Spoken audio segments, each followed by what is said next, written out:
Viewers, మనం ఈ వీడియోలో దేవర మూవీ గురించి క్రేజీ అప్డేట్ తెలుసుకోబోతున్నాం. మరి ఆలస్యం చేయకుండా వీడియోలోకి వెళ్ళిపోతాం. ఎన్టీఆర్ దేవర చిత్రం ప్రస్తుతం గోవాలో షూటింగ్ ను జరుపుకుంటున్నది. ఈ పాన్ ఇండియా చిత్రానికి కొరటాల శివ దర్శకత్వం వహిస్తున్నారు. జాన్వీ కపూర్ కథానాయిక. 2 భాగాలుగా తెరకెక్కిస్తుండగా తొలి భాగం అక్టోబర్ 10వ తేదీన విడుదల కానుంది. ఈ సినిమా తాజా షెడ్యూల్ గోవాలో మొదలైంది. రాజు సుందరం నృత్య దర్శకత్వంలో ఓ పాటను చిత్రీకరిస్తున్నారు. ఈ నేపథ్యంలో శుక్రవారం ఆన్ లొకేషన్ వర్కింగ్ స్టిల్స్ ను విడుదల చేశారు. ఇందులో ఎన్టీఆర్ మాస్ అవతారంలో కనిపిస్తున్నారు.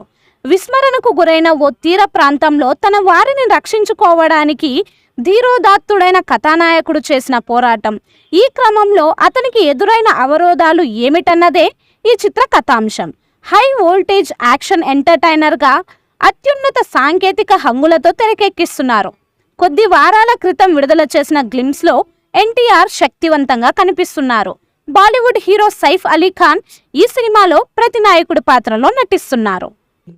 ఈ మూవీపై మీ అభిప్రాయాన్ని కామెంట్ బాక్స్లో తెలియజేయండి. ఈ వీడియో మీకు నచ్చితే లైక్ చేయండి, షేర్ చేయండి, కామెంట్ చేయండి. మరిన్ని అప్డేట్స్ కోసం మన ఛానల్ని సబ్స్క్రైబ్ చేయండి. అలాగే పక్కనే ఉన్న గంట సింబల్ని గట్టిగా టంగ్ టంగ్ అని కొట్టేసేయండి.